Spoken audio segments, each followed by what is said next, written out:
Biological sex is a reality. So is gender identity.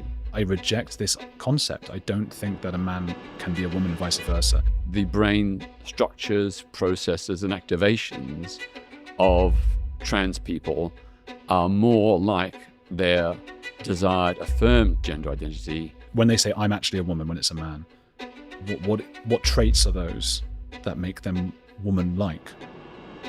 Well, you'd have to ask a trans person. I can't get them on here. They won't come on to talk. So you're the best Yeah. I can get. Okay. I am no substitute for interviewing a trans person. They won't come on. Always err on the side of including trans people and only exclude them if there's some compelling reason. But it's up to them to prove to us, rather than me to prove that they shouldn't be in women's spaces. Let's not generalize about all trans people. When you say let's not generalize, what are you supposing that I'm generalizing about?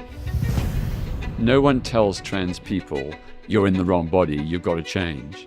That's Some people- something, it comes from within. It's been It comes from encouraged. within. People have encouraged it. Who's encouraged it? Richie Herron was encouraged. It does not happen. It does not happen. Well, it did happen to him. Well, in that case, yes, My belief is that trans women are men. their womanhood is different from the womanhood of biological women. I don't think they have womanhood. Well, they have a gender identity that is based on womanhood. And what are some of the traits of that gender identity? Gender identity is valid. Do you consider me a transphobe? When I mention you to other people, to friends of my family, older people, you're a hero of theirs. You were there for, Zimbabwe, South Africa, Iraq, Thatcher, all of these things. These are a civil rights hero. Tell me a little bit about the work you've done over the years and the progress that you've helped form. Well, I first began my human rights campaigning way back in 1967 when I was still at school, age 15. My first big campaign was against the death penalty in my hometown of Melbourne, Australia. I opposed the planned execution of Ronald Ryan, who had allegedly shot dead a prison warder during a jail escape. But having read reports from the trial, I was not convinced that his conviction was safe. There was conflicting evidence. So I joined the campaign, but sadly we lost. He was executed anyway. Oh. And that provoked my, sense of injustice and questioning the government, the police, the judiciary, everything I'd taken previously for granted. And then I went on to initiate some of the early campaigns by white Australians in support of Indigenous First Australians, the Aboriginal peoples, also against Australia's involvement in the Vietnam War alongside the United States and the draft for that war. So I became very active from a very early age. Over the last nearly 6 decades, I've been involved in more than 3,000 direct action protests. Wow. I've been arrested or detained by the police more than 100 times. I've been subjected to more than 300 violent assaults, mostly by far-right extremists and homophobes, plus more than 50 attacks upon my home, bricks and bottles through the windows, 3 arson attempts, even a bullet through my front door. Jesus. But I am still here, and I'm still campaigning. I'm 72 now, and I intend to carry on for another 20 plus years. Has it hardened you, those experiences? I guess over time, when you get so many knocks, it is tough, and you have to draw on those reservoirs of resilience. When I first began championing against Australia's involvement in the Vietnam War, it was very much a minority point of view. Most people believed the war was just. When I realized I was gay at the age of 17 in 1969, homosexuality in my hometown of Melbourne was still a serious criminal offence. Wow. You could be jailed for several years. You could even be forced to undergo compulsory psychiatric treatment in a mental hospital. Shit. That's what it was that like. late on, I didn't realise. Absolutely. Was it like that in the UK at the time? No. Well, in the UK until 1967, the maximum penalty for homosexuality was life imprisonment. Wow. Life imprisonment. I didn't realise. I thought this was all further back. I thought sort of World War II time, Not at all, not at all. That's extraordinarily recent. The full decriminalisation of homosexuality only finally happened in England and Wales in 2003. 2003. In Northern Ireland, not until 2008. And in Scotland, not until 2013. And that's not just gay marriage. Are you talking? You mean the actual decriminalization? We're talking about the criminalization of sexual behavior. That's extraordinary. Yeah. That's extraordinary. And you played a part in getting that decriminalized, would you say? Yeah, when I realized that I was gay, aged 17 in 1969, I thought, I've been championing the rights of Indigenous First Australians, the right of the Vietnamese people to determine their own future without American invasion and occupation. I thought, well, now it's time to campaign for me. And back then, there were no LGBT plus organizations in Melbourne, not even any helplines or switchboards, absolutely nothing. So I tried to set up a gay rights organization, but all my friends were too scared. So all I could do was write letters to the press or to MPs, making the case for decriminalization and against the psychiatric abuse of LGBTs. Why weren't you scared? Well, I was scared, but I thought, we have to fight this. Change will only come if we're prepared to stand up. So you weren't. It was not that you might be on the psychopathy spectrum, and you're like, I don't care. I don't feel fear. You do feel fear. Oh yeah, absolutely, absolutely. And initially, I didn't sign my name or give my address because I was afraid the letters might be handed over to the police, and there'd be a knock at the door, and I'd be carted off to prison. Was it scary realizing you were gay in a place that wasn't allowed? Absolutely. LGBT plus people had no rights whatsoever. We didn't exist in law except as criminals. And queer bashing was rife. There were no positive LGBT plus role models. No one was out in public life. It was a very lonely, isolated existence. But I was determined to do something about it. And I remember in 1969, I calculated that it would probably take about 50 years to win legal equality in countries like Australia, Britain, and the United States. That was a speculative guesstimate, but it turned out just about right. That's extraordinary. Well, it's amazing the progress that has been made in your lifetime, in my own lifetime. I'm 35, just in the last 35 years, I'm learning more than I even realized. You fought the sexual apartheid as well. What is the sexual apartheid, and does a form of that still exist?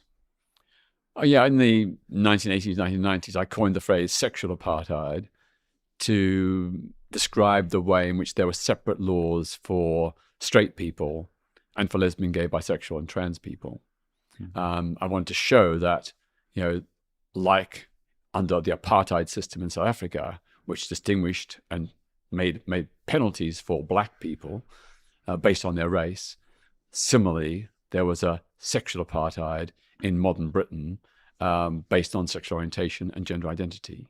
That large aspects of gay male life were still criminalized. It was lawful to sack someone from their job or deny them housing. Discrimination in education and healthcare was the law.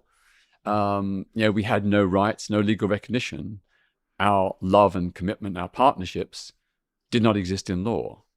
So it was a very much a two-track system. If you were straight in an opposite sex relationship, you had rights. If you were gay, lesbian, or bisexual, and you had a same-sex relationship, you didn't have rights. It was a clear differentiation based on sexual orientation. So I think this is where I wanted to start with where you and I obviously agree. And I'm so amazed by the work that you've done. And where we disagree, as you know, is with regards to the trans side of this. Because when we talk about the rights, with dealing with the T, a lot of people believe that we're impinging upon the rights of other people, which is typically women in this case. What do you say to that? I think there's a lot of confusion. Biological sex is a reality. So is gender identity. They're two different things. And in both cases, people have rights. Biological women, they have rights. Trans women and trans men, they have rights. There shouldn't be a conflict situation. These are two different things, and there's a space for everyone. So with regards to, these are the obvious ones, but women's prisons, women's changing rooms, women's sports, what are your thoughts on that? Well, of course, there are circumstances where trans women who have been convicted of violent or sexual offences against women should not be in women's spaces. Absolutely. But that is not representative of the majority of trans people. It's a tiny, tiny, tiny minority. Mm-hmm. So, yeah, when it comes to women's prisons, any trans person with a history of sexual or physical violence against women, they have no place in the women's prison. When it comes to women's sports, I'm not in favor of a blanket ban on trans people. I think there ought to be individual assessment, because trans men and women are not all the same. They come in all kinds of shapes and sizes. I have a friend who plays for a women's football team. She's trans. She's one of the smallest and weakest members on the team. You can't say that she's got an advantage or that she is, outperforming the women players. The cisgender biological women tower over her, or some of them do. So I think individual assessment, not a blanket ban, but individual assessment. Sport has to be fair. So if there is demonstrable evidence that someone has an advantage because they're trans, then of course that wouldn't be right. But in many cases, trans people are not like that. They're just playing sport. And you can say that, all men who've gone through puberty have an advantage because of, puberty. Well, not quite. Most men will have an advantage. But then again, if a trans woman undergoes hormone treatment and lowers levels of testosterone, in many cases, they won't have that advantage. So again, I'm talking about individual assessment. But fairness is paramount. I agree. My understanding is the vast majority who've gone through puberty will have larger bone structures and things like that will give them that advantage. It's rare to find even a short man who's gone through that, regardless of their gender identity, who isn't significantly stronger than probably all the women on the team. The person you're referring to must be quite exceptionally weak as far as men go. Well, the rest of the biological women on the team are big, hench women.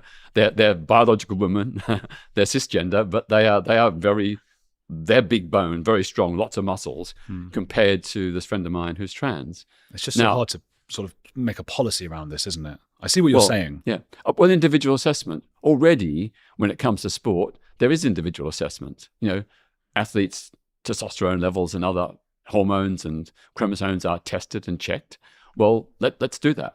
So what about... I also think there needs to be more research because we don't really know what advantages male puberty gives and whether that's lasting if a trans woman, in this case, undergoes hormone treatment and so on. We don't know. And so I'm all in favor of more research. And on the basis of that research, then we can come to a decision. Yeah. But I presume that before that research is conclusive, we don't start putting biological males in female sports and vice versa until we've got that conclusive evidence.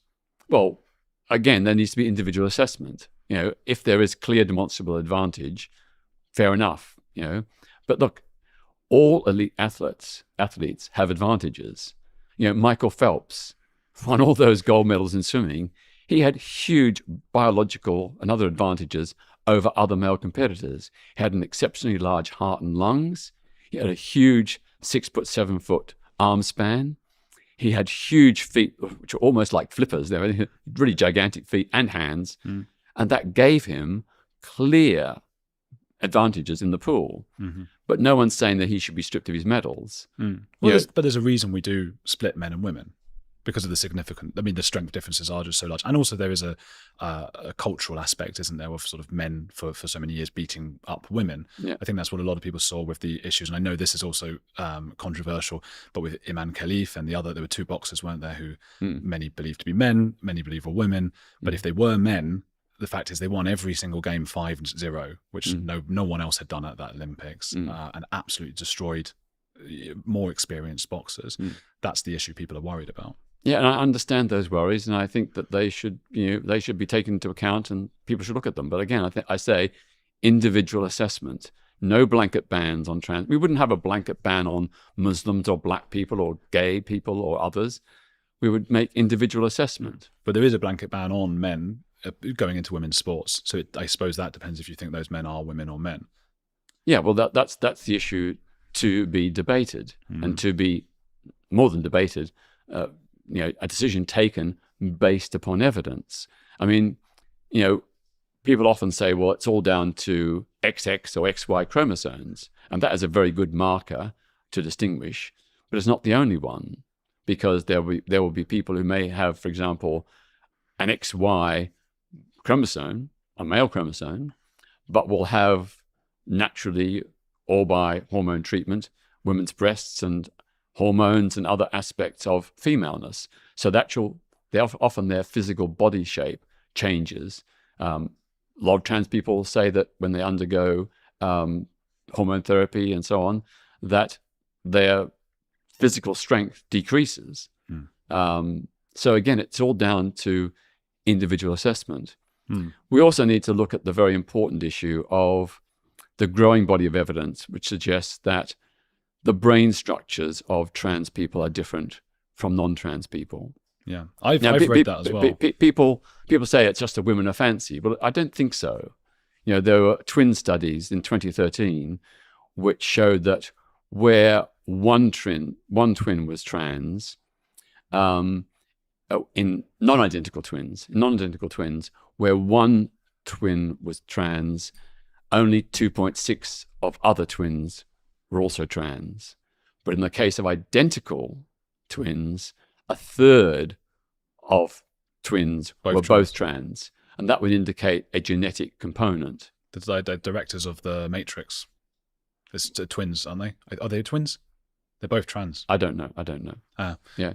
But Okay. the other thing is, say that there have been more than a dozen studies by universities in Belgium, the Netherlands, and Spain, which show that the brain structures, processes, and activations of trans people are more like their desired affirmed gender identity rather than the gender at which they were assigned at birth biologically. So there is something there, but again, we need more investigation. We need more research. My understanding was that what I've seen of those was suggesting that there is something in the brain that's different, but it's not something that makes them any more like women. So it's just something that is something different, and we need to figure out what that is. And I often mention exorcism because I lived in Argentina for a long time, and I went and did exorcisms as part of a documentary I was making. And if we look at the sort of women to men, teenage women, which is a slightly different demographic to the kinds of men who often transition, we're looking at a very similar group of people to those who have exorcisms, and also a very similar group of women who have who suffer with anorexia and things like that. So it might be there's something in the brain that leads them to have more likely to be depressed or have depression or struggle with growing up in a very difficult world, that leads them to think they either have a demon inside them, as with exorcism, or what some people call the gendered soul with trans. I don't think that makes it. I think what I struggle with is what is it exactly? And I don't want to sound like that "What is a woman?" Matt Walsh guy, if you know who I'm talking about. But what is it? I want to understand from a trans person when they say I'm actually a woman when it's a man. What traits are those that make them woman-like? Well, you'd have to ask a trans person, But you should be asking me. But you're an activist, and you've worked with them for some time. And I can't get them on here; they won't come on to talk. So you're the best I can get. Okay.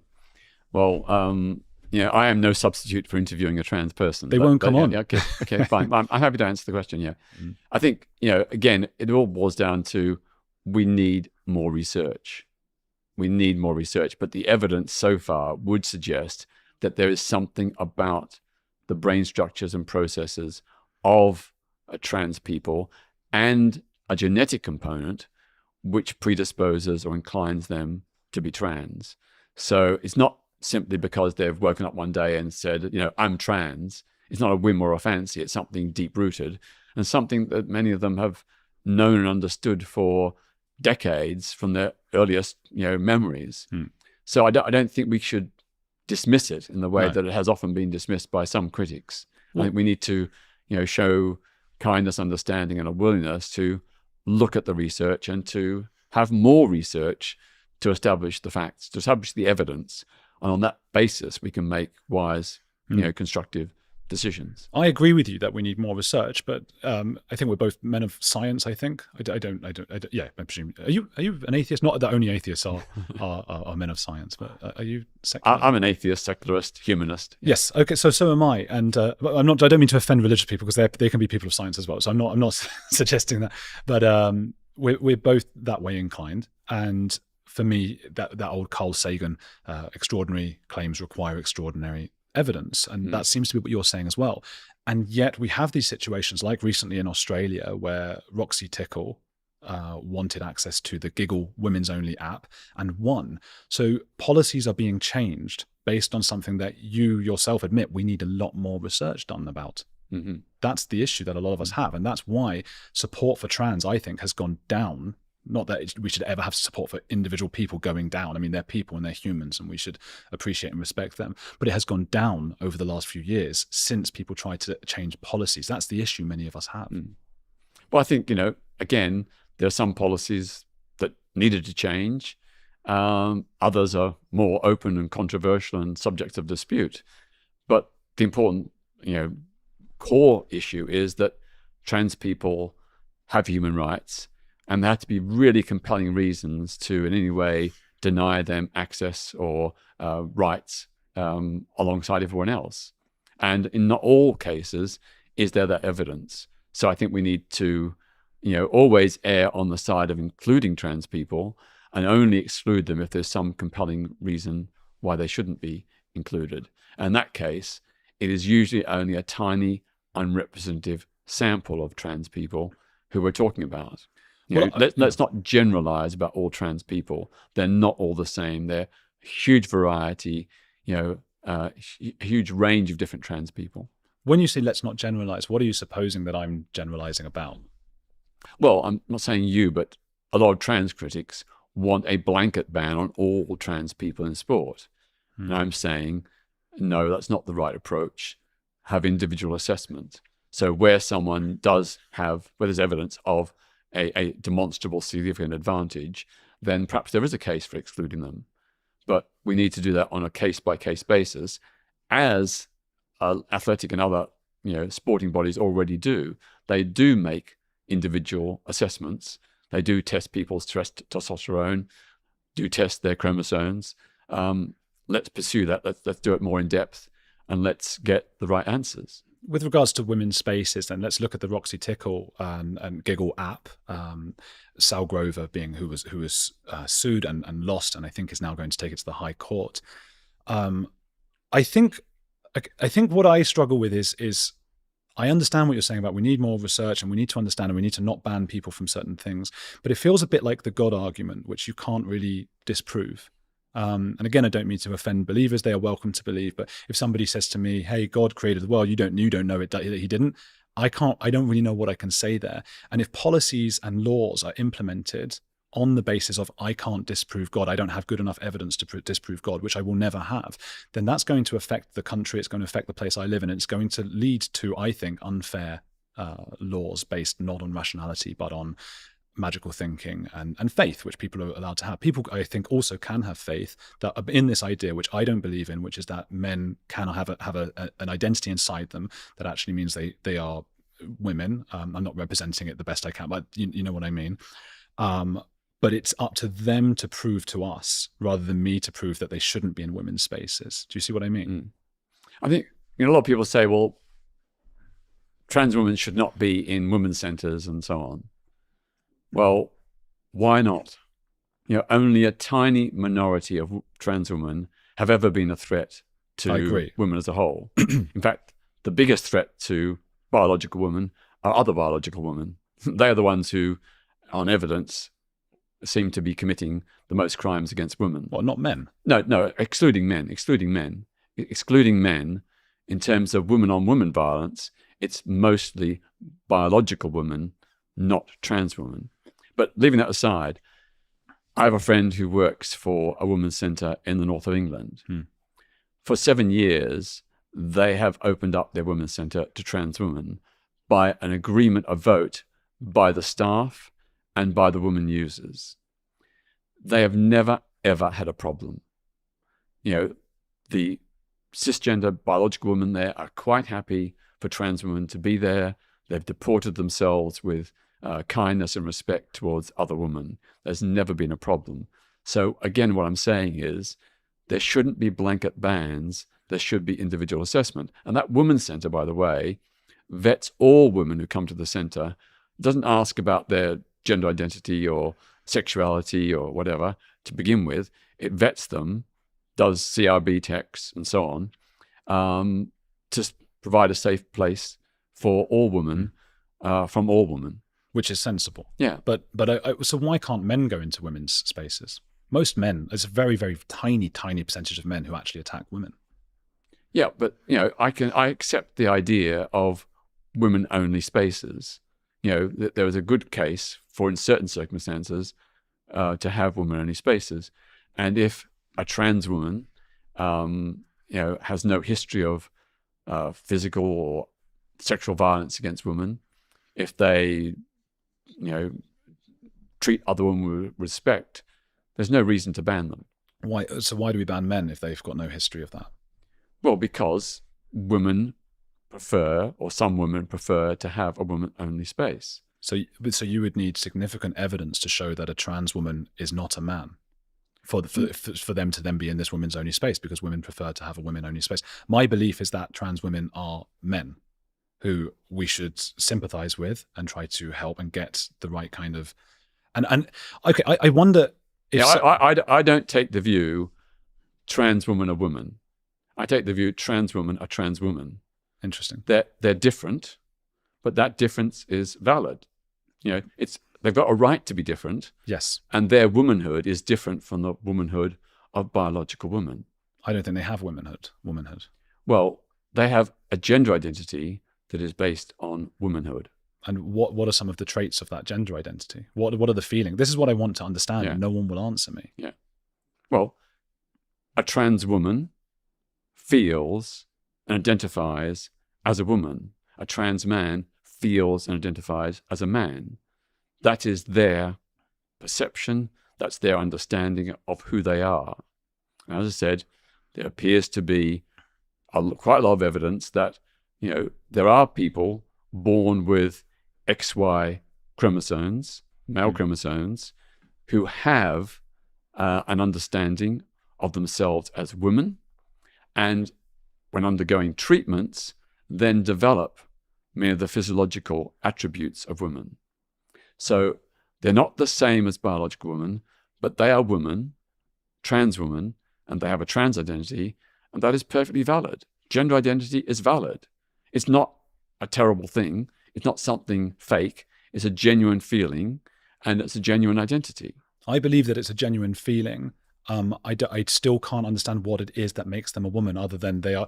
It feels like a logical fallacy. It's a cycle of I'm a woman because I'm a woman. There's a God because there's a God. I need something like what traits there are. Oh, and if it is, well, I like Barbie and long hair and long nails. That feels like we've gone way backwards. Do you know what I mean? That feels like we're in the 1950s again with this reaction. Yeah, but most trans women are not like that. That was the older generation of trans women. That's Roxy true. Tickle got long hair, makeup, and nails and things, and wanted to get into Sal Grove. I know you're not. I know that's one person. I understand that, but the Australian court sided in favour with Roxy. I've known over the years probably close to 100 trans women and probably 30 or 40 trans men. They're not the archetypal or stereotypical reflection of male or female. Mm-hmm. They've developed their own identity, their own unique being. So I don't think that argument stands. It's not about replicating gender stereotypes. It's about replicating a genuine feeling about who they are. And that's valid. I'm not entirely sure how I feel about the concept of an identity at all, especially one that impacts upon policy, upon politics of a country. What is it? I mean, do you feel strongly that you have an identity? What is your? Do you have one? We all have identities. I don't have one. Of course you do. You're dressing like a man. You're not wearing a woman's clothing. You're dressing in a deliberately male way because you identify as a man. But this is a social construct, which I know is often what is said from the other side. This is a social construct. And if I grew up in a world where they said, hey, men are supposed to wear bikinis or whatever, I'd pop that on. Well, but you're not. You're dressing in a typical male way because you identify as a man. I have a preference. As I do. Yeah. So what would have to happen to this identity then? And I'm not against the idea. Maybe I do have this identity then. What would have to happen to it? How would it be different? Would it just be I like dressing as a woman? I, I, I feel like I'm halfway there, and I want to get to that point. Well, identity is a very complex thing, and it's multivaried, multi-layered. I'm sure you're not one thing. Your identity is probably multiple. Mine is a male identity, a gay identity, someone from a working class background identity, and so on and so on and so on. I like sports. I like mountain climbing. That's also part of my identity. So aren't those identities reductive? By suggesting, okay, you're working class, it sort of puts you into that's what your thing is. You're gay, that's what your thing is. And I know a lot of gay people are resisting this. A lot for the sort of Andrew Doyles of this world, for example. I'm sure, I haven't spoken about you to him, but I'm sure admire you so much for the work you've done in helping gay people have dignity, be able to have civil rights, have the same rights as other people who now feel excluded from their own pride, from LGBT and from what was LGB for them. How are they excluded? Because they don't see themselves in what pride is. What pride was a dignified struggle for human rights. Now, I went to Pride in Berlin and I was excited to go and found people just giving one another blowjobs in the street. Now, that, from what I understand, I don't mean to tell you how to feel, but a lot of gay friends of mine are really offended by this caricature of what it is to be gay, when for them it is this very solemn civil rights. And yes, you can celebrate, of course, but they don't feel welcome in those kinds of areas. They might have children, they might have families. They don't want to take them to that kind of thing. Do you see what I'm saying? Well, what you witnessed was extremely untypical and very surprising. That might be the case. That might be the case. I've never seen that. I've been on I helped organize the first ever London Pride March in 1972. I've been on every single one since. I've never seen any overt sexual behavior. Never once. Well, that might have been, I was there once and I just happened to see it. It's typical. It was next to me. I get what you're saying. Maybe it's just the German one. Maybe. You know how the Germans can be with their kinks and things. Yeah. But today, thousands of families go to Pride. That's true. Straight families. But that's what concerns people. A lot of families go, and then you do have sort of leather-clad people being carried in chains and things. Those families are not kicking up a fuss. They love it. They don't see it the way you see it. But I'm talking about the way the likes of an Andrew Doyle or a James Dreyfus might see it, and that they might be the silent majority. Well, they're entitled to their point of view, of course, but what they say about Pride is just not true. Even if there had been some exceptional examples during the Prides over the last nearly 60 or 50 plus years, that is not typical of what Pride's about. What some people think is that with any civil rights struggle, you get to a point where you've reached what is as close to parity as you're going to be able to get. There will always be homophobes and racists and all of these things. And at that point, because we want to have purpose, we feel lost unless we continue. And then things start to go a bit awry. And that is what a lot of people think is happening now with regards to Pride, and particularly with trans, that we're trying to shoehorn something in to have another civil rights battle where, in fact, this one is impinging upon women. Do you have any sympathy with that thought? Well, trans has been around since the beginning of the LGBT plus movement, going right back to the 1890s in Germany. I remember Jan Morris and April Ashley in the 1960s. Trans people, men and women, were part of the Gay Liberation Front in the early 1970s. They were there at the Stonewall Uprising in New York in 1969. The idea that trans is something new is nonsense. But men having women's rights, that's new. Well, relatively. That's the way you're putting it. I go back to the early 1970s when the battle cry of the women's liberation movement was biology is not destiny. Now, some feminists seem to be saying biology is destiny. They've changed. You're right to point that out. Yeah. I brought that up with Julie Bindel, and she had to admit they got that wrong initially.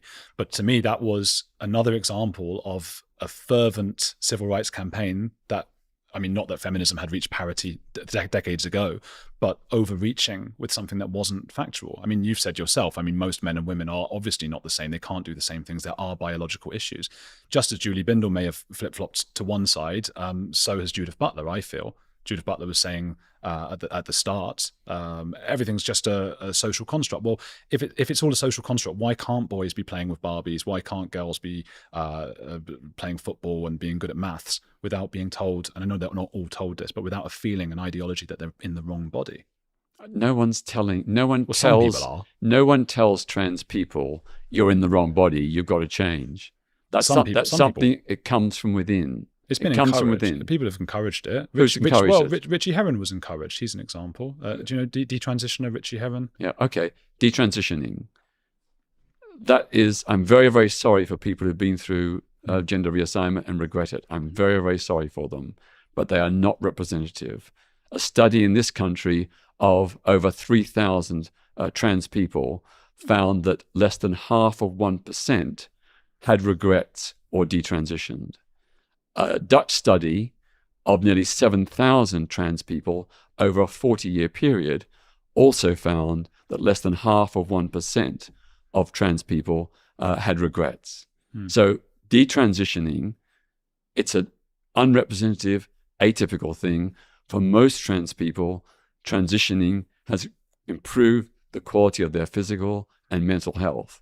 It's led to them to glow, grow, blossom, and bloom, and that's a good thing. My understanding is that we don't have enough evidence, and that this was one of the issues with the CAST report and WPATH files, was that we weren't following up, and that's why we don't have that evidence.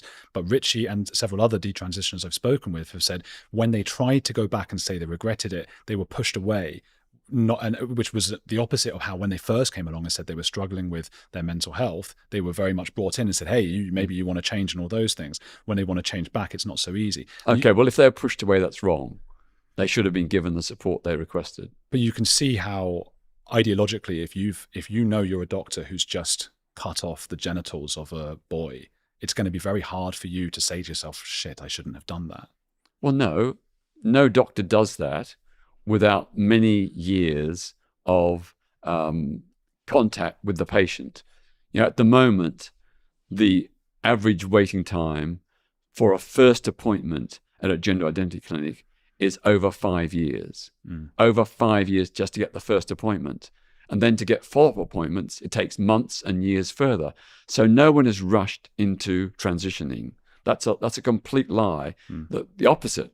It's people who are being delayed and held back and being forced to wait for years and years and years to get a first appointment, let alone hormone treatment and others. Richie was told that he had to continue, if he wanted to continue with the therapy, which he did because he was in an absolute state at the moment, he had to get the surgery at that point. Otherwise, he wasn't taken seriously enough to continue with. Okay, well, I'm not going to justify individual clinical decisions that I don't know about. But if that happened, that's wrong. No one should be pressured or fast-tracked into puberty blockers, hormone treatment, or gender reassignment. And it does not happen. It does not happen. Well, it did happen to him. Well, in that case, yes. There may be a small number of people who experience what you've described. I can't say that neither you and I were present. We don't know the full history.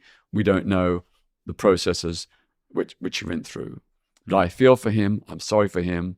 But that is not typically the way in which gender identity clinics operate. They take a very careful, cautious approach. What do you say to those who would say that the T is irrelevant to LGB because LGB is about your sexual attraction, whereas T is not? Well, both LGBT people and trans people are gender nonconformists. We don't follow the traditional expectations assigned to our gender. So we're, in different ways, gender nonconformists. We both experience prejudice, discrimination, and hate crime. And that gives us a common interest in working together because we're challenging the trend, the pressure, the history, the traditions of gender conformity. We're gender nonconformists. Gay men, for example, we don't act according to the way in which men are traditionally supposed to act, and that is to have sex with women and to act in certain other ways. I don't want to get into stereotypes, but I think on the whole, gay and bisexual men tend to be more in touch with their emotions, less macho. There are obviously exceptions, but that is a different way of being a man compared to straight men. Hmm. So we are gender nonconformists in a similar but different way to trans people. See, I suppose what I find difficult about that, and that doesn't mean that I'm right, but I think why I oppose it is because I really do like this idea of, okay, let's acknowledge we obviously have physical differences, men and women, but I really like the idea that I feel like quite a feminine man in terms of the classical stereotypes, very in touch with my emotions. I'm quite soft and all these things. And I really like that about myself, and that it doesn't have to be an identity. I see the identity sometimes, not in all cases, being a way of getting attention or replacing a personality with identity. And it feels like a step back. It feels like so I think a lot of gay people might feel like, hey, I'm every bit a man. I'm no less a man. I do adhere to my gender's norms. I just want to have sex with guys and marry potentially guys. I don't want all the rest of this baggage. Well, that's fine as well. I'm not disputing any of that.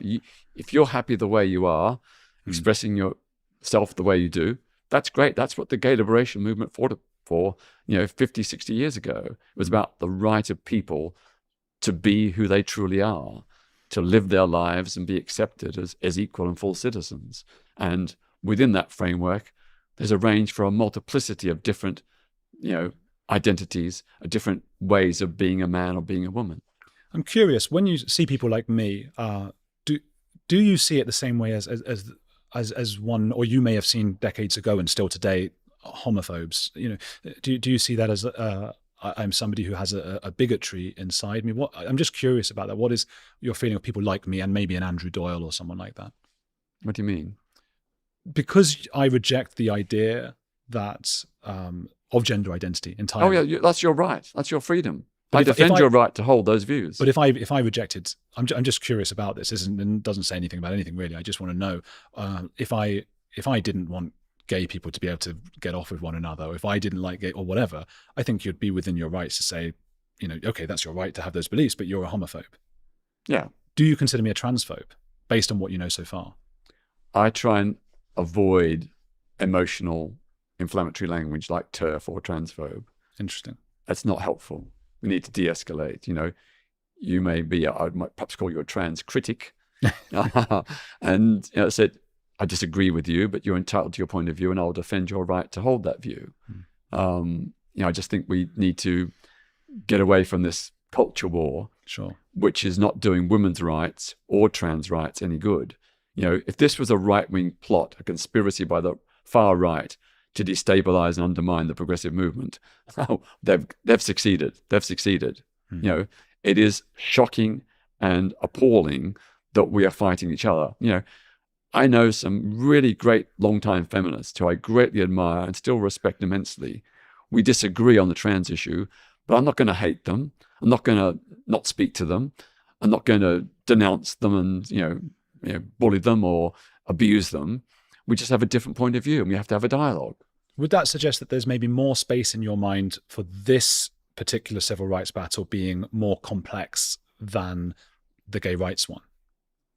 At one level, yes, it is more complex, yeah, and that's not a bad thing. It's just a reality. No, I'm fascinated because I don't often get a chance to talk to anyone who's on the other side of this, because they won't talk to me. So, and I appreciate so much that you do come on and talk about this. I've been enlightened already, just as to because that's what we have to do. Can you see my point of view? Do you see? Oh, absolutely, yeah. I totally get. I totally agree. Women's safety is really important. Women's equal rights are really important. Unfair advantage is a really bad thing. I get all that, but I just want a more nuanced approach rather than blanket bans and exclusions. I suppose where we've disagreed here is, I think we've both said there needs to be more research, but I'm saying that research has to happen before the policies are implemented. They've already been implemented, such as in Australia. Because it's an extraordinary claim, isn't it? That a man is actually a woman and can be in a woman's space, an app that is made just for women. Do you, I mean, I don't want to labor that point, but do you know what I mean? Do you think that maybe Roxy Tickle, particularly Roxy Tickle, who seems to have a porn star name, which doesn't do much. I mean, it must be very frustrating for a lot of trans people who just want to live a life. And then you've got this person coming out as a porn star name, which again is going to raise suspicions of autogynephilia, the idea that a man is actually just is a bit of a fetish. By the way, I think people should be able to have fetishes and kinks and things, but not to get into women's spaces, if you get what I'm saying. But the tickle issue is untypical. That's not typical of a trans person. All the trans women I know, all the trans men I know, fit in perfectly with, respectively, female company and male company. I don't disagree, but we set laws for the fringes. The reason that we don't let men into women's toilets is because a very tiny minority of men do violate that space. And that doesn't mean that you and I should be accused of it. We're quite mild-mannered people. Yeah, but this whole fuss about trans women in women's toilets, it's a mountain out of a molehill.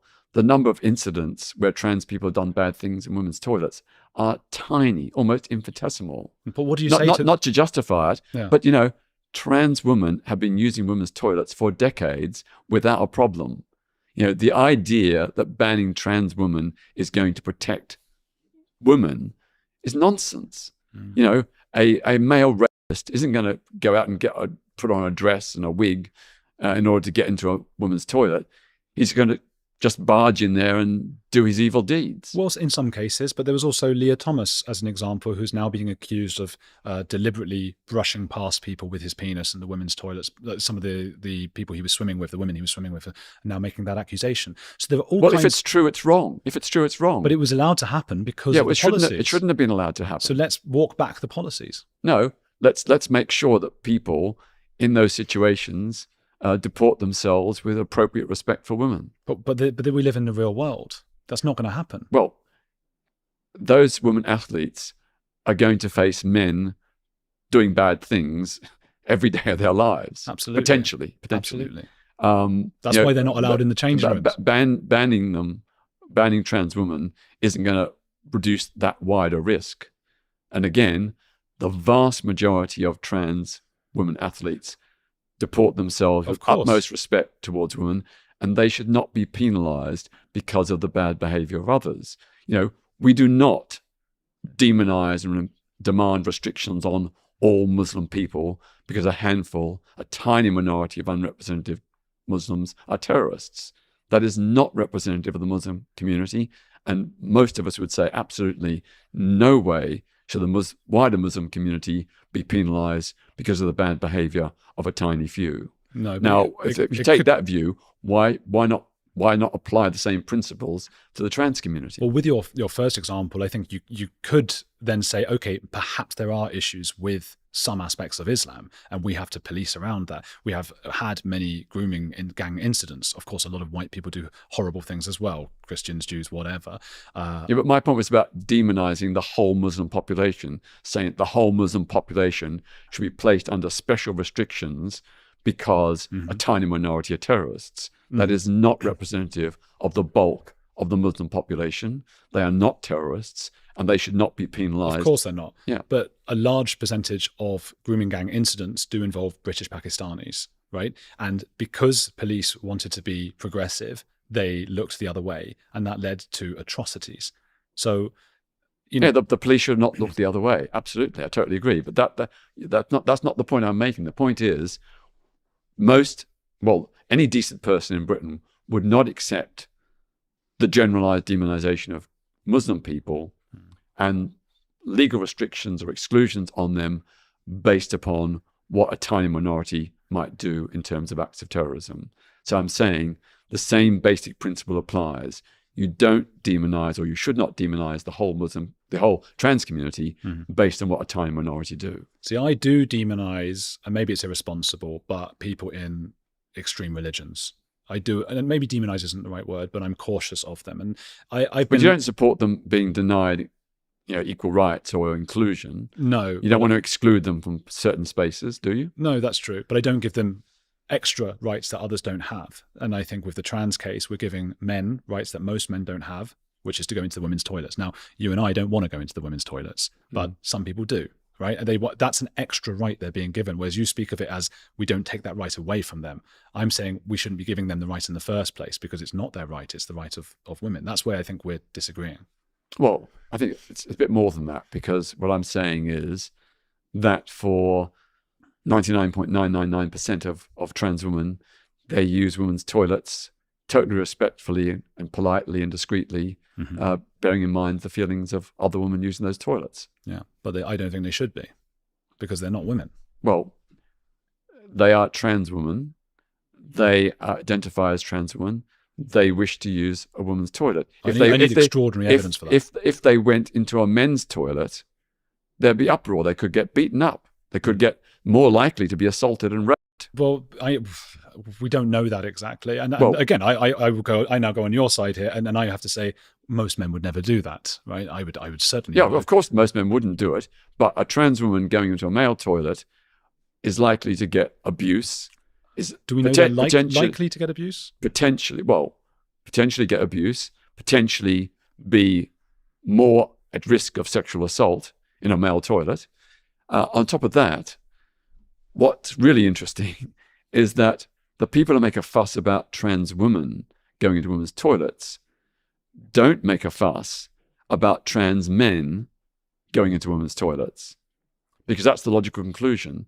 If you accept that trans women must go into male toilets, then you also accept that trans men must go into women's toilets. Imagine how you're going to make women feel when a trans man walks into the toilet. That's not going to be a comfortable situation at all. I accept that that's a really complex situation, and I don't know how that should be handled necessarily. But the reason that we separate men and women is because women are potentially the victims here, because men are that much stronger, have that much more. Yeah, but a rapist isn't going to go into a woman's toilet. They're much more likely to waylay a woman late at night in a lonely alleyway or something. We don't know. We don't know that. Well, we do know, because the number of assaults on women in female toilets by trans people is tiny, tiny, tiny. But it's not just about safety, is it? It's about one of the things that I was saying before was a key aspect of the civil rights movement, which was dignity. It's dignity for women to be able to undress, not in front of the opposite sex, to be able to choose, for example, a nurse or doctor who is of their own sex. These are essential dignities that we give to men or women that are really important to them. So that's what's being eradicated, I feel, by now allowing men to do that. And I accept that if we were to find some sort of, and I know you spoke of the brain, and I agree that there is something going on in the brain of a lot of trans people anyway, that is different, but it doesn't make them a woman. And a lot of women are offended by this idea of if a man is not entirely well, or like something's going on, and I speak of not well because of exorcism, because of anorexia. I guess this is often young women as well who go through these things, that makes them the other sex. A lot of the women I've spoken to who wanted to become men, for example, they later say what it was I just wanted to stop puberty. I didn't want to become a woman at all. And they thought that made them want to be a man. What I'm trying to say is I reject this concept. I don't think that a man can be a woman and vice versa. And I think there's an aspect of social contagion here, and that we're enabling it. Okay, well, I don't think you're saying you don't think a man can be a woman. Yes. What I'm saying is a man can be a trans woman, but not a biological woman. Right. That's two different things. But we make policies based on the sex of men and women, not on the gender. And I don't. Well, we now make policies based on gender identity as well, which I think is a mistake, because the reason we separate men and women is because of the physical differences, which is sex. So if there is a gender identity, which I don't believe in, but I'm what do I know? So maybe there is this gender identity. That shouldn't have any and we're getting this sex and gender confused on both sides all the time. I'm always told, no, it's not the sex. No one ever says that, but people do say you can change sex. They're wrong, obviously. But okay, why, if it's not about sex, why are we having things taken off and removed and bodies? That's about your sex, isn't it? It's not what's inside you. And why are we it's about your gender identity. So your sex has to correspond. The whole purpose of puberty blockers, hormone treatment, and gender reassignment surgery is to align a trans person's gender identity with how they feel, or to align their body with how they feel. But unfortunately, it's not possible. We're not there. We create not a vagina, but what some call, maybe offensively, a wound that constantly has to be dilated to stay open. Yeah. Well, that's up to trans people. If they want to go through that process, if they feel that makes them who they really believe they are, if that gives them happiness, I'm not going to dispute it. I'm not going to say no. I'm not going to dispute it. That's their decision. It's not up to us to tell trans people or trans men how to feel.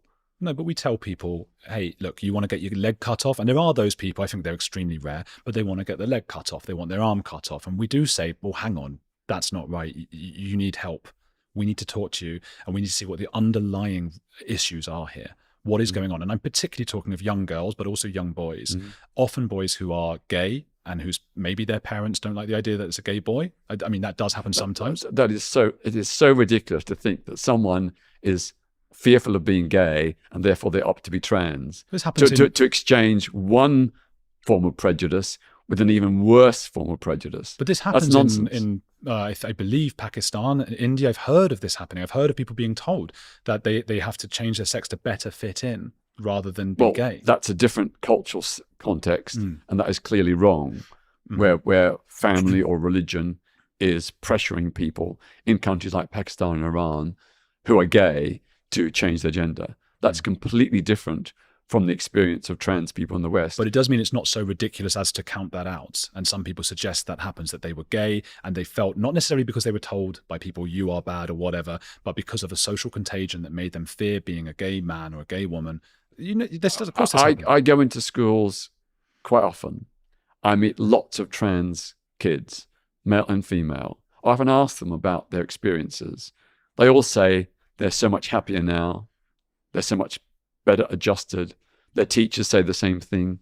The other pupils say they're totally accepted.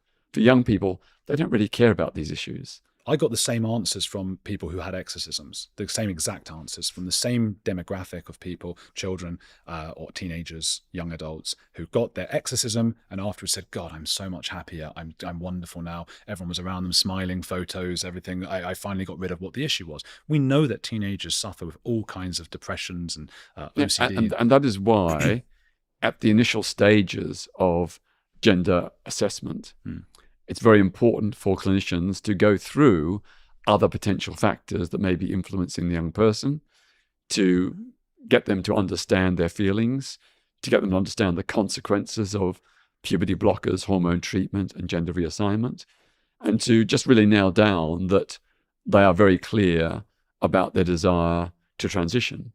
And that is what happens.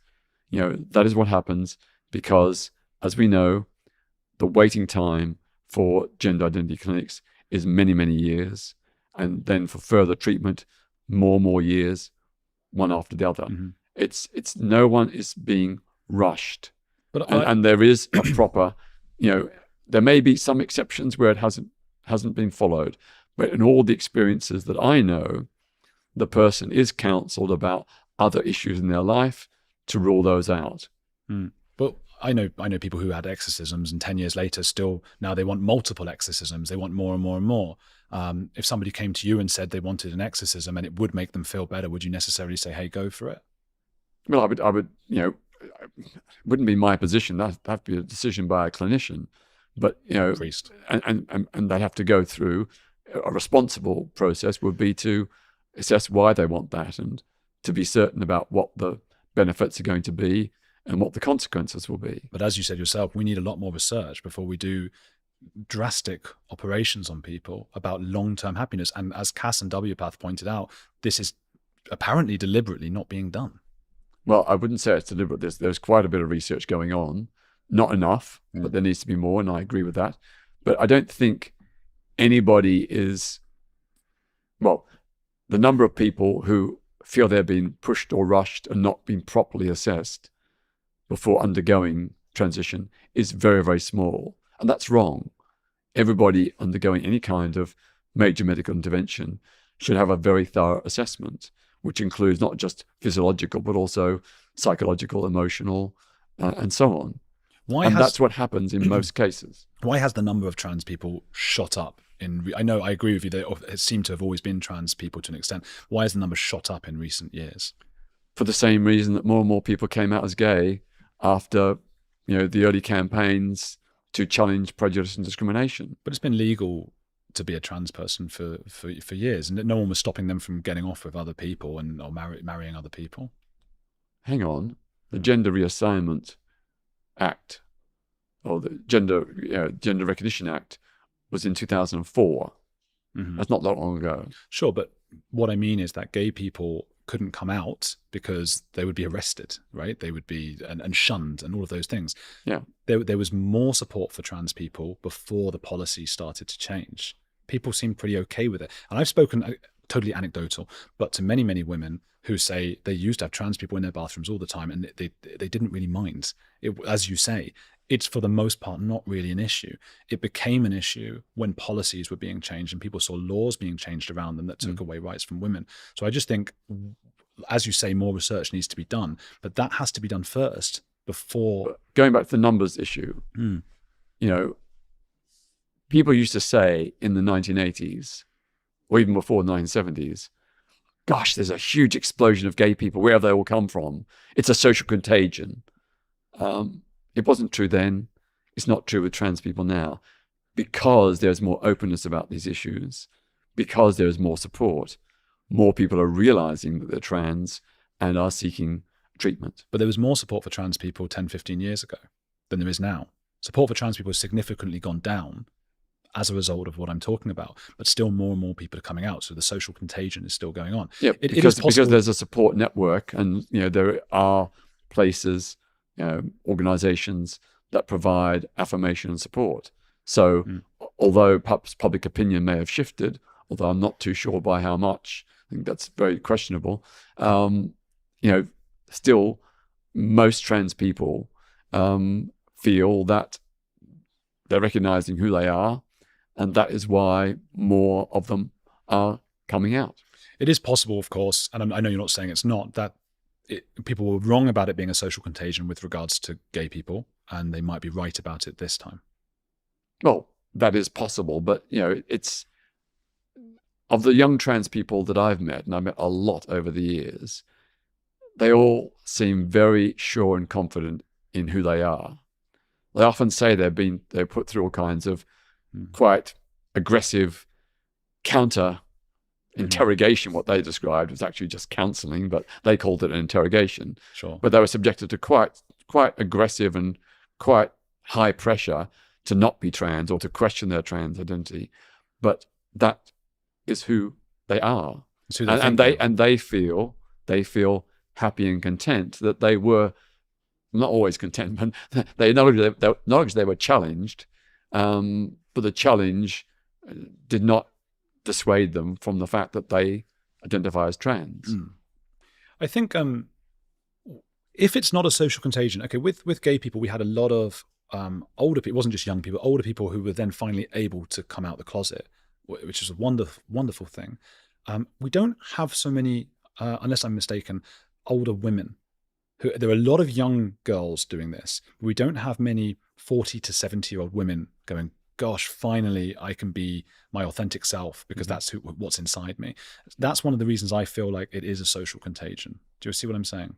Or it could just be that the new younger generation feel there's a space and acceptance where they can be who they believe they are. But surely now, with all the pride flags all over the place, apart from corporations' Middle Eastern versions of their accounts, but on the Twitter accounts in the UK and the US, all the pride stuff, which by the way winds me up, I'm sure it winds you up as well, that they're brave enough to put the pride colours everywhere, except for in places where it's actually needed. But that's a whole other issue. It's a perfect time for women 40 to 70 years old to say, hey, just as the men are doing. And that is why some people think with the men, the older men, a lot of it is to do with autogynephilia. And again, I think there's a space for kinks. I'm not a kink shamer. I'm not some Stasi pornography, whatever. I don't, but that space is not in the Giggle app. That's my issue. Well, there are more middle-aged and older people coming out as trans. They're not to the same extent or the same profile as younger people, because the controversy is around, how young people are treated with regard to puberty blockers, hormones, and gender reassignment. So it's just that the focus is on younger people, and an understandable concern that young people are vulnerable and they need to be protected from pressure or anything that may push them to be trans when they're not. But that is not the way in which the majority of trans people are and act. Those young people, are clearly very confident in who they are and very affirmative about their gender identity. And I don't think they could be that way if they were being pushed into it or pressured into it, or if it was some kind of social contagion. I agree with the first two if they were being pushed into it, but if it's a social contagion, I think people can very much get carried away. I mean, we see that in cults, which I think some of the trans aspects are quite cultish, but we see that in Scientology, we see that in Jehovah's Witnesses. These are not people who go into it miserably. They go in. But why would someone want to join a social contagion knowing that trans people suffer disproportionate levels of prejudice, discrimination, and hate crime? That doesn't make sense. But you know as well as I do that while that is true on one level, on another level, it does give you prestige points among your peers at school. I mean, there is some level of that. It obviously depends what school and group you're in. I've never heard any young person say I've got, or imply they've got brownie points or prestige or kudos because they're trans. But social contagion doesn't only work that way as well. It can also work in a way that, for example, somebody feels they have, like I saw with The Exorcist, they have OCD, they have bulimia, they have all of these problems, and they're hearing about this wonderful miracle cure. Right? That's not everybody's case, but in many people's case, that's what's happening. Oh, I can just stop all this puberty. I can stop becoming an adult. I can change it in a heartbeat. So of course, those people would sign up to it willingly, be extremely excited, as my Exorcist patients were, and only 5-10 years later come to think, oh gosh, what have I done? Now, I don't believe many of those people would then necessarily come forward and make a complaint and say, oh, look what you've done. It's embarrassing. If that was the case, that's why I don't think it's easy to follow this. And also you could say on the other side that many trans people are suffering with a lot of things and a lot of abuse anyway, so they might not be happy in the future, 10 years down the line, even if becoming trans was the right thing for them. What I'm trying to say is I think it's very difficult to gather data on how well it's doing. But I fundamentally reject the idea of gender identity. I don't think someone can be an insight. I don't know where that, I don't know. As I said, you're manifesting your own gender identity right now. You're dressing as a man, you're deporting as a man because you identify as a man. Yeah, but that's your gender identity. If I wanted to dress as a woman, then I would just dress as a woman. But I would never go around saying I am a woman. Yeah, but you're not dressing as a woman. You're dressing as a man because you see yourself as a man. Your gender identity is male. I'm not that bothered by clothes. I just sort of pop it on because it's expected of me. Do you know what I mean? You're a gender conformist. I think in many respects I am, and in others I'm not. As I was saying before, I think I'm certainly not. I never fitted in. I never felt I fitted in with like the blokes, and maybe you can even feel that sitting with me. I don't know. I'd like to think that. I didn't want to be a blokey bloke. And I was tall. I hated being tall because the tall guys in all the movies were the idiots and the short guys were the guys with the master plan. So I didn't want to be this big guy. And I sort of, okay, I'll sort of be in stereotypically feminine in that sense. But none of this could ever make me. I want a world where if I did want to wear women's clothes, I wouldn't have to say, but I am a woman. Absolutely, absolutely. But we're dealing with the here and now. I look at all the trans critics. They manifest their gender identity, even though they deny it. You can see it in the way they dress, talk, move, everything. And that's fine. I'm not complaining, but I just don't like the fact they're denying a gender identity that they clearly have. There's a difference between exhibiting a gender identity and just adhering to the societal norms that are expected of you. You're a man, you wear these clothes. It doesn't mean I have an identity. Okay. Well, look, trans men and women, as I said, come in all shapes and sizes, all kinds of personalities. And so on. We can't generalize. There's a range of diversity, just as there is amongst cisgender and biological men and women. There's lots of manifestations. People manifest differently, whatever their sexual orientation, whatever their gender identity. I just don't like the way in which trans people are so problematized, seen as a problem. But they weren't until they wanted access to women's spaces. That's when that changed. Not to say there weren't the same people who were homophobic, who hated trans people before that, and those people still exist. But when we're talking about the majority of people, I'd like to think, I don't have statistics for this, are very welcoming of trans people, liked all the Moulin Rouge stuff as well, and all of the RuPaul's Drag Race, extremely popular. All of that kind of different gender practicing, experimenting, we were quite into that until laws for women were beginning to become eradicated. And this happened, and I don't want to go conspiratorial, but this really came into play right after the Me Too movement. So it felt for a lot of women like just at this point we were about to reach parity, finally have the same kind of standing as men have. All of a sudden, men are now saying, oh no, but I can be a woman. It's like, well, you don't know what it is to be a woman. You don't have periods. You don't know what it is to give birth. And I know not all women do, but those are fundamental aspects of womanhood that men can't know. Yeah, but let's look at it this way. Trans women and trans men have all kinds of obstacles to go through in their lives. Obstacles in terms of prejudice, discrimination, hate crime, ostracism, rejection. No one's going to choose that freely. No. They're not going to sit down and say, I want to be trans, knowing all these negative things. Well, no one chooses to be anorexic. Yeah. Well, they've made that decision based on some deep-seated feeling, which does seem to be linked to genetics, based on the twin studies, and on also brain structures based on those university studies. That's the way it appears to be. I don't think we should be in the business of creating further pressures on trans men and women, if you can avoid it. Now, there is an issue about women's only spaces, and I agree.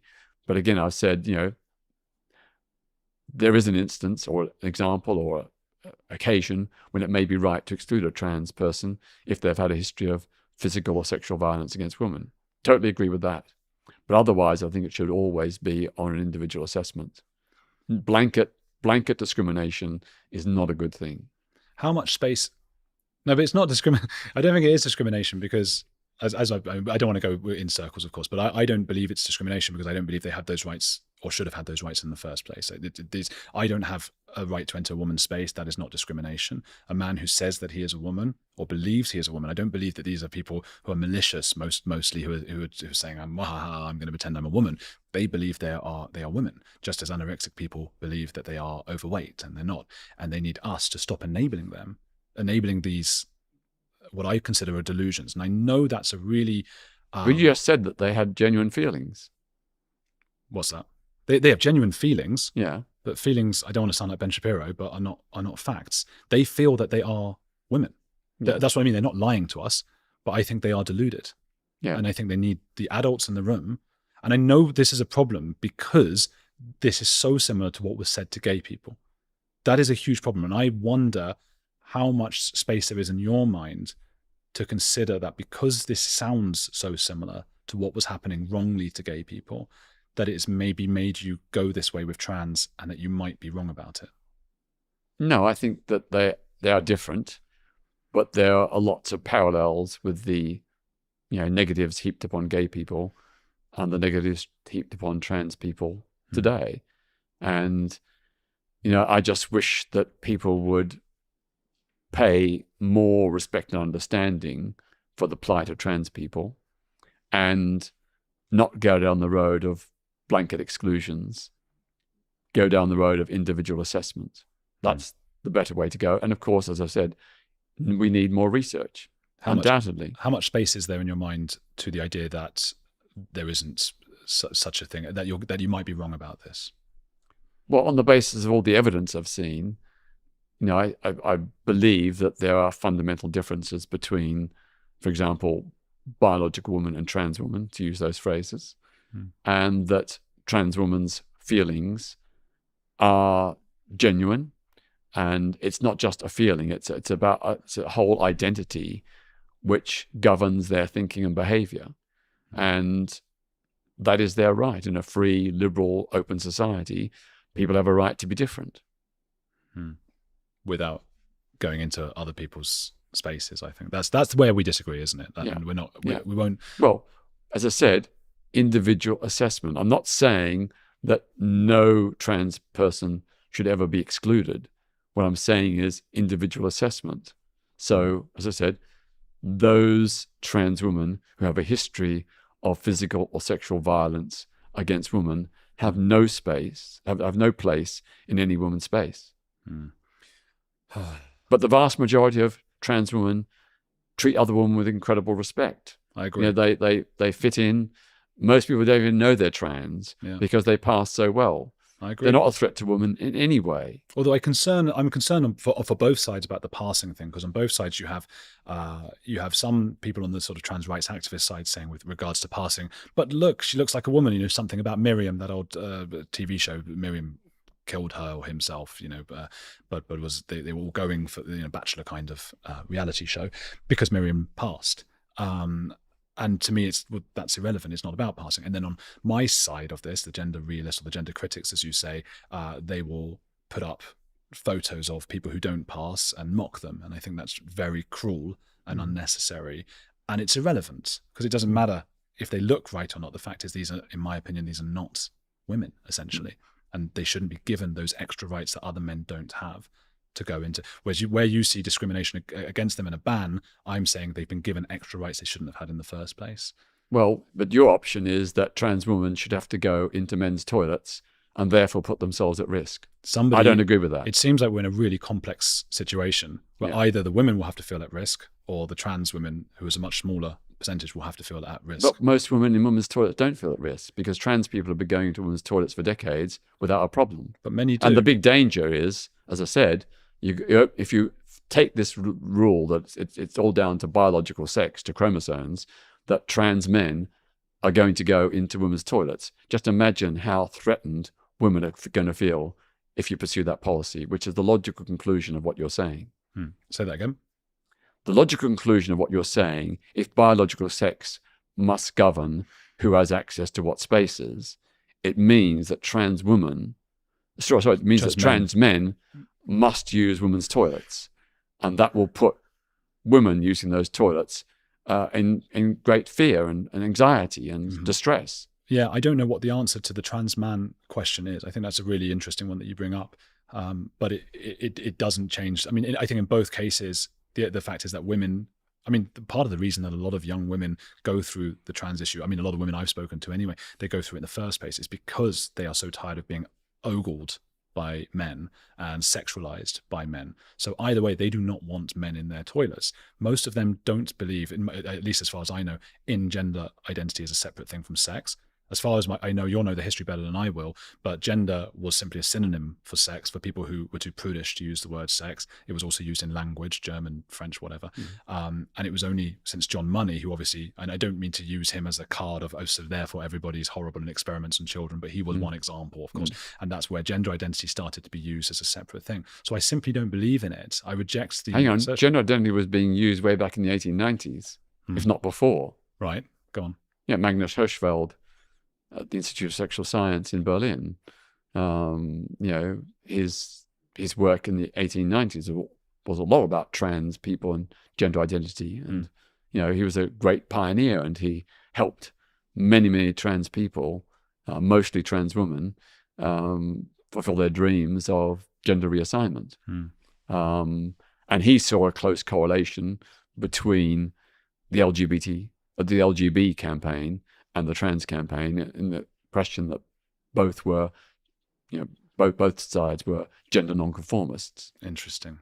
I wish it had gone. I wish they were done as separate things, because I see what you're saying, that they're two gender nonconformists. But really, to me and to people I've spoken to anyway, the LGB issue was about civil rights, to be able to have the same rights as everyone else. The T seems to be asking for a right in a very special circumstance that others don't have. Another man doesn't have the right to go into women's spaces, so that's a separate issue to me. But I see what you're saying. I just draw you back to Simone de Beauvoir. A woman is not born, she is made.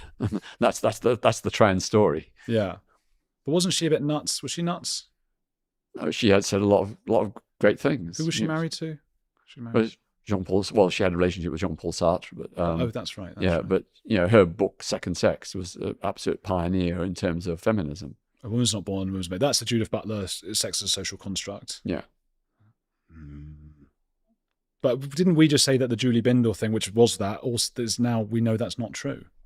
A woman isn't made. There's been the 300,000 years of women being born through evolution, made through evolution in many generations to be very different to men. Well, a woman is born biological, but in terms of becoming a woman in terms of identity and role in life, that's something a woman makes, or is in many cases, sadly, made for her by men. Mm-hmm. That's absolutely So, true. but that does have a segue into trans. They would say, they're born one thing, but they make themselves something different. I think we have to acknowledge that, well, we do acknowledge, of course, that it's a complex issue, and there are no cut and dried answers, and certainly no place, in my view, for generalizations. We have to go down to individual assessment. Yeah. Starting with not already making the laws. That's the only, and I'm going in circles, but that issue with Roxy Tickle, okay, that's an individual situation that's gone wrong because of a general law. Okay, well, take an example of my friend who works in the Women's Centre in the north of England. The policy is there. They've done the assessment of every woman that comes through the door, trans or not trans, and that's the basis on which they accept clients. Sure, but what do you say now to Australia? What do you say to Sal Grover, who just wanted a women's app and doesn't believe in gender identity? And Roxy Tickle is not a serious, there are serious people. I don't know Roxy Tickle, so it's not fair for me to make that assertion, but it does seem like a porn star name. No one should be compelled to date or have sex with anyone who they're not attracted to. Yeah. That's a personal choice.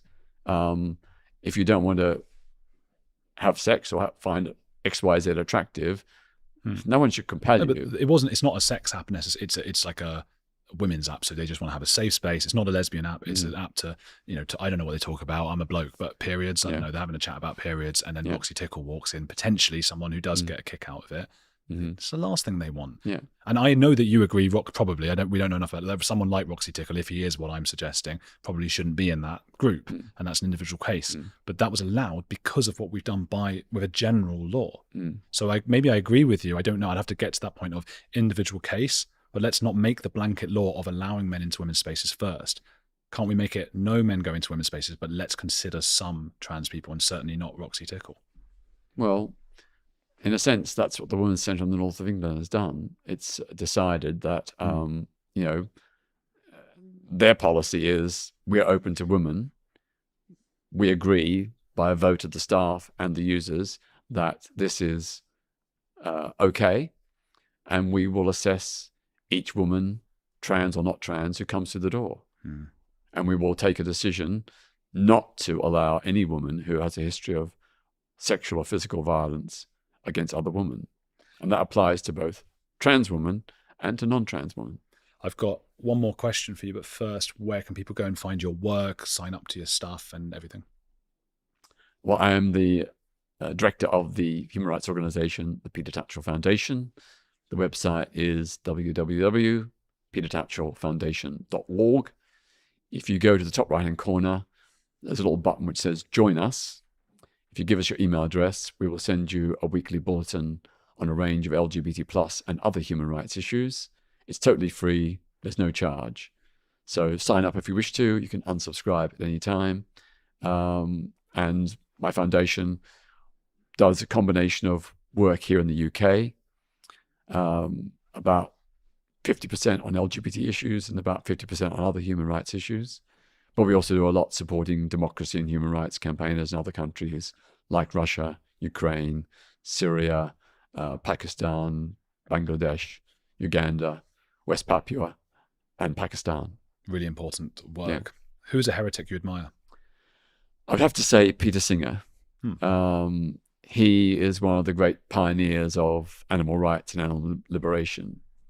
He's extended our moral horizons beyond our own species to include an understanding of the moral duties we have towards other species that are living, thinking, feeling creatures. So very much an understanding that we have a duty to not harm other species and to reduce our exploitation of those species, whether it be for food or in medical laboratories or circuses or zoos. Have you ever spoken at Vegan Campout Festival? No, I haven't, but I've spoken at quite a few other animal aid and Because I spoke there recently, and yeah, I bet they'd like to have you. I know the guy now, so if you ever wanted to, I'll speak to him because yeah, yeah. Well, yeah. But I think he's amazing, and he got a lot of stick for taking his stand. But I think morally and ethically, he's got a really important contribution to ethics and morals. And, I suppose it's a continuation. Jeremy Bentham was saying this hundreds of years ago. But, Peter Singer, I think, has really made that understanding much more popular and better understood. That's an interesting one, and I get right behind that. It's a big thing for me as well. People, please do go to Peter's foundation. I'll put a link just down below. Keep on watching, hit the like, watch the stuff. And I've got one more question for Peter on andrewgoldheretics.com from one of you guys. So get over to there, andrewgoldheretics.com, and we'll see you there for one more question.